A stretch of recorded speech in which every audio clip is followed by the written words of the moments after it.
Hello everybody, this is B.L. Wilson and welcome back to my video diaries. And yes, you read the title right. I was homeless in LA. It's a really long story, so I'm going to try to be short on the details. And then I'm probably going to do a part 2 to this video just to discuss it in a little more detail. But I moved to Los Angeles. I had a one-way ticket on the Greyhound bus and $150 and one bag. That's it. That's all I moved here with. When I arrived, after I think about 24-25 hour drive from Texas to California, I arrived in downtown LA and I asked, as soon as I got off the bus, I felt like, whoa, yeah, this is it. This is where I belong. So I went to the counter and I asked them how um, can I get to Hollywood. And so the person at the counter told me what to do: cross the street, catch the bus, it'll take me to Hollywood. And here in LA, uh, there's an area called Hollywood. Not Hollywood, the movie industry, but there's an area called Hollywood here in LA. So the bus took me to Hollywood. I had my one bag, no job, no place to stay. And so I walked around all that day, and then it started to become night. And so I was thinking, what do I do now? Where am I going to sleep? So I happened upon a hotel, and it cost $110 a night to stay in that hotel, and I only had 150.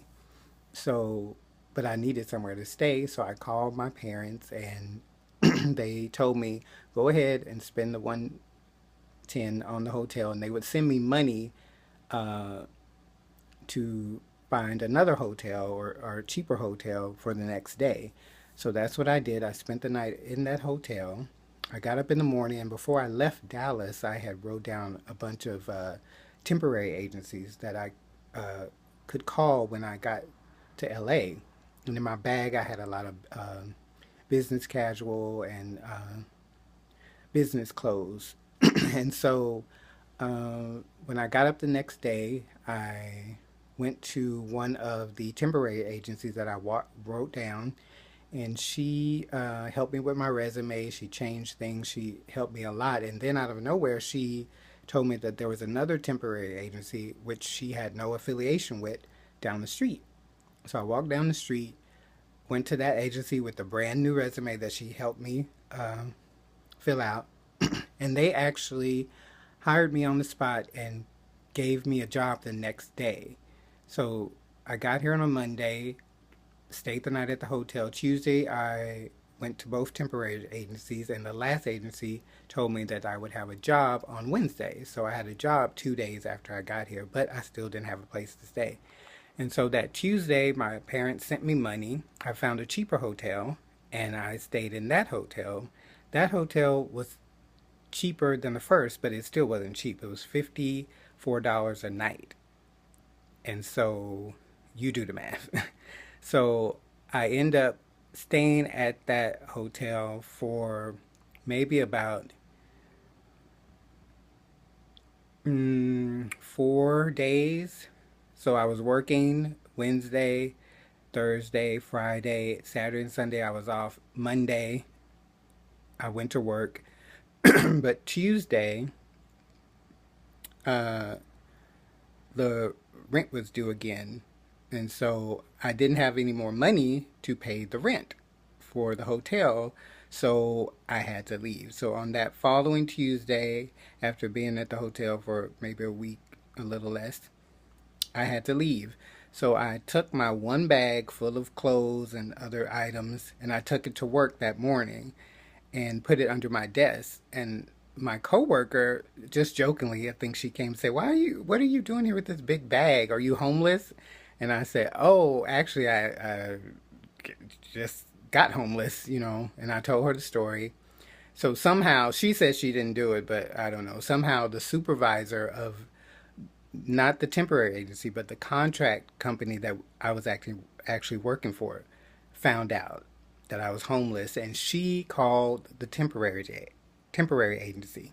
So the temporary agency actually called me and said, "Okay, tomorrow, don't go into work. Come to us. We have to talk."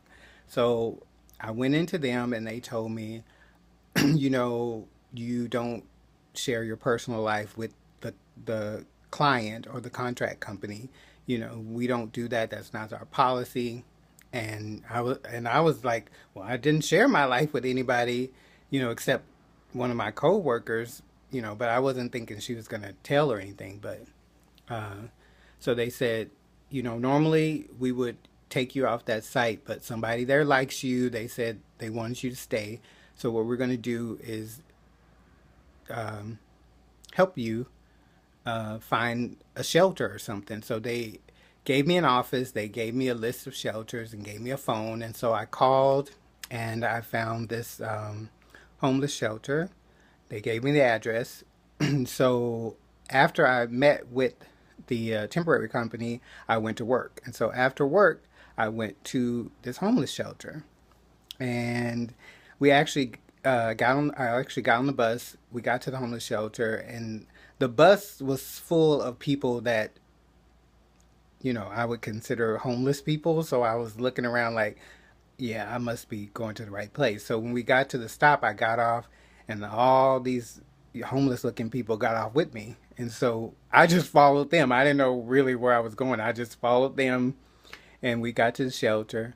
And women had to go in a certain door, and men had to go in a certain door. So I was in line with all the men, and it was so early that they said, "Oh, you guys gotta move because it's considered loitering. So you have to come back at the right time," which was 6 o'clock. I think they were gonna let us in. So I end up walking around with the rest of the homeless people, and then 6 o'clock came, and I went into the shelter, and I'm gonna get in more detail in the next video of what happened in the shelter. But from the shelter, I end up transitioning to what they call a transitional house. It's for homeless people who are transitioning back into society.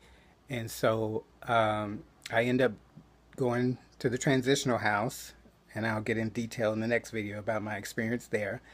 And from the transitional house, I met my roommate, and so I moved in with my roommate, and I was no longer homeless. And so that's a brief synopsis of my homeless story. And like I said, in video number 2, I'll go in more detail of my experience. So talk to you guys later. Until the next video, bye.